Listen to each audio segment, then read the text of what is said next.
Most people don't come to prayer when life is calm. They come when everything is falling apart.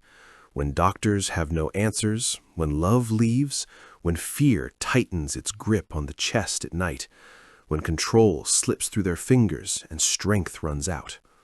In moments of peace, prayer feels optional. In moments of collapse, it feels necessary. At first, prayer is rarely about faith. It's about desperation. People look up and say, "Do something, fix this, change it." Prayer becomes an emergency button, a last attempt to force reality to bend, a way to convince God to intervene and restore the world as it was before the pain. And that belief is deeply human. We are raised to think that if we say the right words, believe hard enough, suffer long enough, the situation must change. That prayer is a transaction, effort in, miracle out. But when nothing changes immediately, disappointment follows. Silence feels like rejection. Waiting feels like abandonment. What many don't realize is this: prayer doesn't begin as a tool to change circumstances. It begins as a mirror. At the breaking point, prayer exposes what we usually hide: fear, weakness, loss of control. It strips away the illusion that we are self-sufficient, and that's why crisis becomes the doorway, not because God waits for pain, but because pain finally makes us honest. Prayer starts where pretending ends. It is not first about changing the world outside. It is about confronting the world inside, the one we can no longer manage alone. Only after that shift does prayer become something deeper than demands. It becomes presence, relationship, transformation. People come to prayer to escape pain. They stay because prayer teaches them how to face it. Subscribe if you want reflections that cut through comfort, challenge illusions, and speak honestly about faith, fear, and the human soul. Prayer does not begin with changing the world. It begins with changing the one who prays. Many people approach prayer as a list of requests: health, answers, solutions, relief. They speak as if heaven were a service desk and words were a form to be filled out correctly. When nothing happens, they assume prayer failed or that they were not heard. But prayer was never meant to function as a mechanism for control. At its deepest level, prayer is not about demanding outcomes. It is about encounter, presence, a moment where a person stops performing, stops explaining, stops pretending to be strong, and simply stands as they are. Real prayer does not start with "change this situation." It starts with "here I am." In that space, something subtle but profound occurs. The external world may remain unchanged, yet the inner world begins to shift. Fear loosens its grip. Resistance softens. The constant urge to manage everything gives way to trust. Not blind optimism, but quiet surrender. Prayer is not a monologue aimed at the sky. It is a meeting that happens within silence, honesty, and attention. It is the recognition that transformation does not always mean escaping pain, but learning how to carry it without being destroyed by it. When prayer is reduced to demands, it collapses under disappointment. But when it becomes presence, it endures even in unanswered questions. It teaches the heart to remain open when circumstances refuse to cooperate. The world does not always change. Problems do not always disappear. Storms are not always calmed. Yet the person who has truly prayed is no longer the same person who entered the moment. Prayer reshapes perception. It reorders priorities. It restores depth to a fragmented soul, not by offering control over life, but by offering communion within it. In this way, prayer is not an escape from reality. It is a way of becoming fully present to it, without armor, without illusion, and without fear.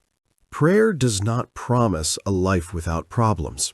It does not guarantee that pain will disappear, that doors will open, or that storms will stop. Anyone who approaches prayer expecting instant relief will eventually feel disappointed. But that misunderstanding hides its deeper power. Prayer does not always remove the burden. It strengthens the one who carries it. There are moments when the situation remains unchanged, the illness continues, the loss remains, the uncertainty does not lift. Yet something within the person begins to settle. Not because the storm has passed, but because the heart has become steadier. Prayer does not always calm the waves, it calms the one standing in the middle of them. This change is subtle. It does not arrive with dramatic signs. It begins in the breath. What was once rushed becomes slower. What was tight becomes slightly looser. Fear does not vanish, but it loses its power to dominate every thought. The mind stops racing toward worst-case outcomes. The heart stops bracing for constant collapse.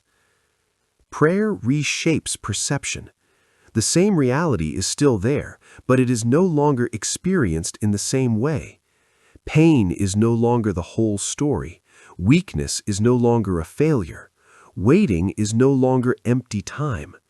A person begins to see with depth instead of panic. Strength in prayer is not hardness, it is resilience, the quiet ability to remain present without shutting down, the courage to continue without pretending everything is fine. Prayer forms an inner posture that can bend without breaking. This is why prayer endures even when answers do not come. It builds a center that holds. It anchors the soul when certainty is gone. It teaches a person how to stand, breathe, and remain human in the face of what cannot be fixed. Prayer does not change reality by force. It changes how reality is carried. And sometimes, that is the most powerful transformation of all. Prayer is often misunderstood as a sign of weakness. Many believe that turning to prayer means giving up, surrendering responsibility, or admitting defeat. In a world that celebrates self-reliance and control, prayer can look like an escape. But this perception confuses vulnerability with weakness. Prayer is not weakness. Prayer is honesty, and honesty demands courage. To pray sincerely means to stop pretending. It means admitting fear, confusion, limits, and pain without disguising them as strength. It requires facing the truth that not everything can be solved by effort, intelligence, or endurance alone. That kind of acknowledgement is not easy.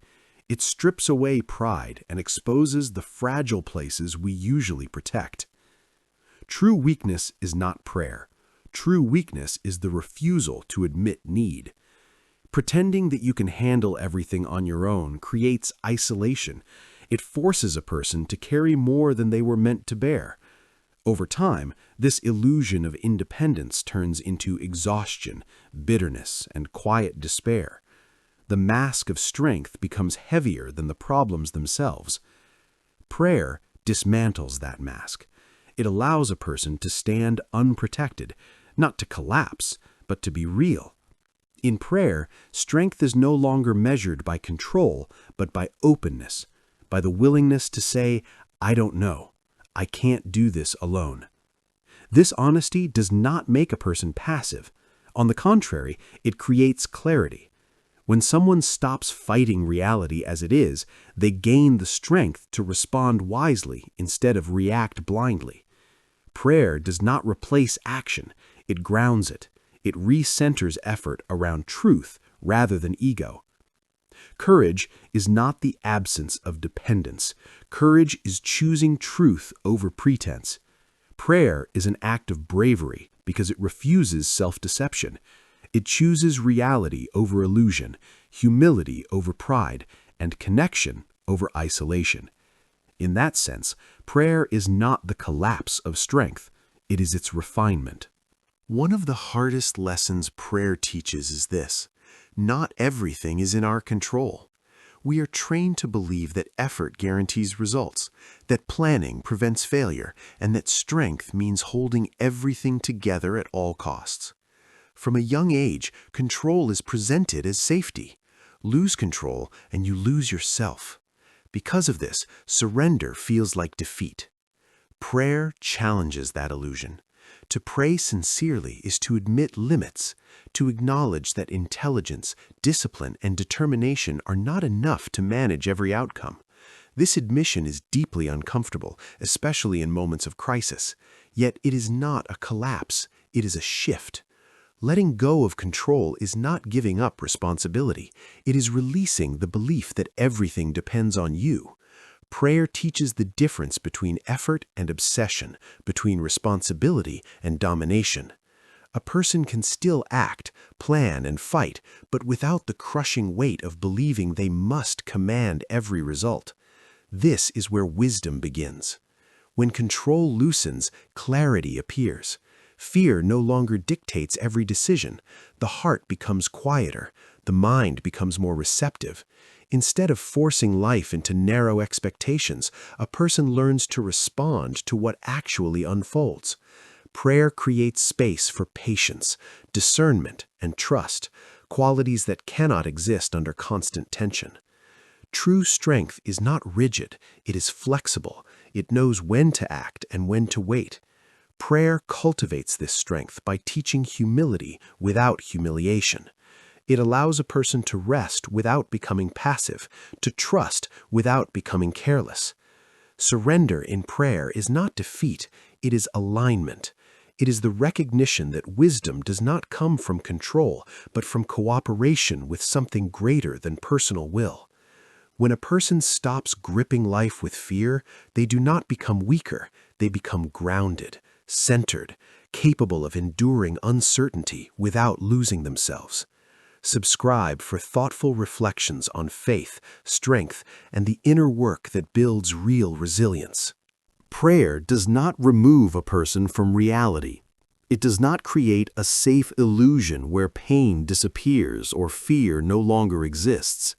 If prayer only served to numb discomfort, it would be nothing more than an escape. True prayer does the opposite. It brings a person face to face with what is real. In prayer, there is no need to hide behind strength or certainty. Masks fall away, excuses lose their purpose. A person no longer has to pretend that everything is under control. Pain is not denied, fear is not minimized, confusion is not explained away. Everything that is real is allowed to be present. This is why prayer can feel difficult. It does not offer distraction. It does not rush to comfort. It creates space to stand honestly before one's own vulnerability. Instead of running from fear, prayer teaches how to move through it. Fear is no longer an enemy to be avoided, but a signal pointing toward what matters. Prayer gives courage not by eliminating fear, but by changing the relationship to it. When fear is faced without resistance, it loses its ability to dominate. It no longer defines identity or dictates every action. A person learns to breathe in the middle of uncertainty, to remain present when the impulse is to escape. This encounter with reality is not harsh, it is grounding. In prayer, pain becomes something that can be held rather than something that must be fled. Strength emerges not from denial, but from acceptance, not resignation, but clarity. By meeting fear instead of avoiding it, prayer transforms endurance. The struggle does not disappear, but it becomes purposeful. A person stops reacting blindly and begins responding consciously. Prayer does not offer shortcuts around suffering, it offers a way through it. In this way, prayer is deeply realistic. It refuses illusions. It invites truth. It teaches that facing reality with an open heart is not weakness, but the beginning of genuine courage and inner freedom. The most difficult prayer is not the one spoken in desperation or pain. It is the quiet sentence that goes against every instinct for control. Not my will, but yours. These words are not easy because they require trust where certainty is absent. This prayer is often misunderstood as surrendering responsibility or abandoning effort. In reality, it is neither passivity nor defeat. It is the recognition that human vision is limited. We see fragments of the path, moments in isolation, outcomes we desire. We do not see the full landscape of time, consequence, and meaning. To say, "not as I want," is to admit that there may be wisdom beyond personal understanding. It does not mean suppressing desire or silencing pain. The desire remains, the questions remain. What changes is the posture of the heart. Instead of demanding a specific outcome, the heart opens to a meaning that may unfold differently. This form of prayer requires deep courage. It resists the urge to define success only by immediate results.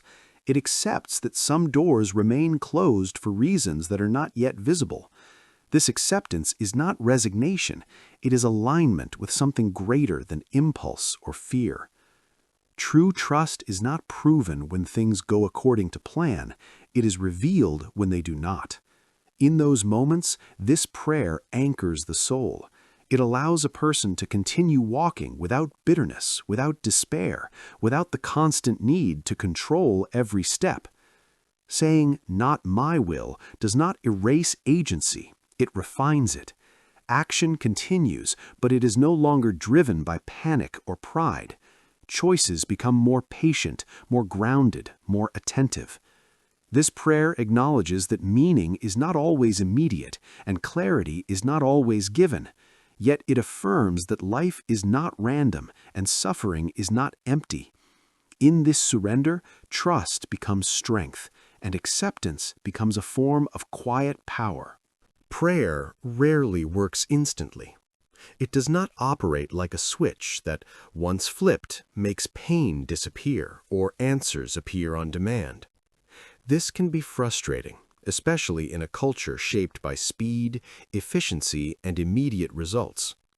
We are taught to expect quick solutions, and when prayer moves slowly, it is often mistaken for failure. But slowness is not absence. It is a method. Prayer works in a different dimension than urgency. It does not rush to fix the surface of life. It reshapes what lies underneath. While the external situation may remain unchanged for a long time, something within the person begins to grow quietly and steadily. This growth takes the form of patience, not passive waiting, but the ability to remain present without becoming bitter or desperate. Prayer teaches how to endure without hardening, how to wait without losing hope. It stretches the inner capacity to hold uncertainty without collapsing under it. Alongside patience, prayer cultivates faithfulness. It trains the heart to remain steady even when clarity is missing. When answers do not come, prayer teaches commitment without guarantees. It forms a kind of loyalty that does not depend on visible rewards. This faithfulness becomes a source of strength when circumstances offer no reassurance. Depth is the third fruit of slow prayer. Over time, the soul gains weight and substance. Shallow reactions give way to thoughtful responses. Emotions are no longer overwhelming waves, but signals that can be understood and integrated. Life is no longer approached only at the level of survival, but with reflection and meaning. The slow effect of prayer protects it from being reduced to a tool. It cannot be manipulated or rushed. Its work is organic, unfolding over time like roots growing underground. Often, the most significant changes become visible only in hindsight.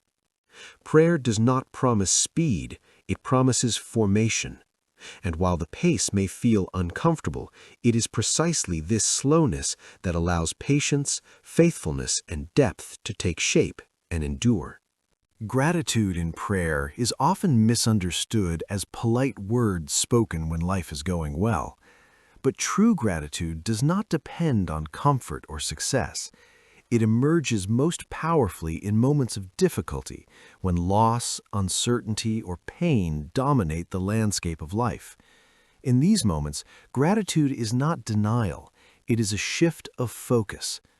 Grateful prayer moves attention away from what is missing and toward what is present. It does not pretend that absence does not hurt. It acknowledges the pain, but it refuses to let absence define the whole reality. Even in hardship, there are signs of presence: breath, endurance, support, moments of quiet strength that would otherwise go unnoticed. This shift changes the inner world. When the heart fixates only on what is lacking, it contracts. It becomes guarded, resentful, and rigid. Gratitude loosens that grip. It opens space where bitterness would otherwise take root, not by erasing suffering, but by placing it within a wider horizon. In prayer, gratitude does not minimize wounds, it reframes them. It allows a person to recognize that they are still accompanied, still sustained, still capable of growth. This awareness softens the heart. A softened heart becomes capable of love, not as sentiment, but as endurance. It becomes capable of forgiveness, not as forgetfulness, but as release. Forgiveness is impossible when the heart is consumed by absence and grievance. Gratitude creates the internal freedom required to let go. It interrupts the cycle of blame and self-protection. In doing so, it restores relational openness toward others, toward life, and toward the sacred. Grateful prayer does not make life easier, it makes the heart wider. It trains attention to notice meaning where pain once seemed dominant. Over time, this practice transforms perspective. The world may remain imperfect, but the person becomes more able to love within it. In gratitude, prayer ceases to be a list of unmet needs and becomes an awareness of sustaining presence. Silence is one of the most misunderstood aspects of prayer. Many assume that prayer must be filled with words, explanations, requests, repetitions, as if meaning depends on volume or length. Yet some of the deepest moments of prayer unfold not through speaking, but through listening. True prayer often begins when words end. In silence, the impulse to control weakens. The need to perform or impress fades away. A person no longer tries to manage the outcome of the moment. Instead, they become present, attentive, open. This silence is not emptiness, it is availability. Listening in prayer does not always produce dramatic revelations or clear instructions. More often, it brings subtle shifts. A thought settles, attention releases, an inner resistance softens. Answers emerge not as external events, but as internal clarity. The situation may remain unchanged, yet the way it is held transforms. Silence creates space for discernment. When the noise of constant asking quiets, deeper truths surface. Motivations become clearer, fears are named, desires are refined. What once felt urgent loses its grip, and what truly matters becomes visible. This inner ordering cannot be forced. It arises naturally when the heart stops demanding and starts listening. Many find silence uncomfortable because it exposes what words conceal. Without distractions, unresolved emotions come forward. Questions without easy answers remain present. But this discomfort is part of the process. Silence does not rush resolution. It teaches patience and trust. Prayer in silence is not passive waiting, it is active attention. It is choosing to remain open without controlling the message. In this space, wisdom grows slowly. Guidance takes shape quietly. The person leaves prayer not with a script for life, but with a steadier center. Silence teaches that not every answer arrives through changed circumstances. Some arrive as insight, courage, or peace, and often these inner answers are what make external change possible. Prayer does not make the world bend to human desire. It does not ensure that problems vanish, that pain disappears, or that life follows the script we hope for. Anyone who approaches it as a tool for control will ultimately be disappointed. Prayer is not about making the universe obey. Instead, prayer transforms the one who prays. It shapes the heart, steadies the mind, and fortifies the spirit. It teaches a person to endure hardship without surrendering to despair. It cultivates resilience in the face of uncertainty, patience in the middle of storms, and courage when fear dominates. Through prayer, a person learns to navigate life without losing their heart to bitterness, pride, or frustration. This transformation is subtle, often invisible to outside observers. It begins with small shifts. Breathing becomes steadier, perspectives widen, and reactions soften. Over time, these changes accumulate. Prayer does not always change circumstances, but it changes how a person carries them. It creates a foundation of inner strength that allows someone to face challenges with dignity and clarity. And when a person is transformed, the world around them changes too. Their words carry calm instead of panic. Their actions carry compassion instead of anger. Their presence offers stability instead of chaos. Through the shift within, influence radiates outward. Prayer, then, is not a tool for domination. It is a source of constructive change that begins inside. True power in prayer is not control over life, it is mastery over the self. The world remains unpredictable, but the person who prays becomes capable of walking through it without losing their heart. Subscribe to explore the deeper truths of prayer, faith, and inner transformation, and discover how cultivating strength within can quietly reshape everything around you.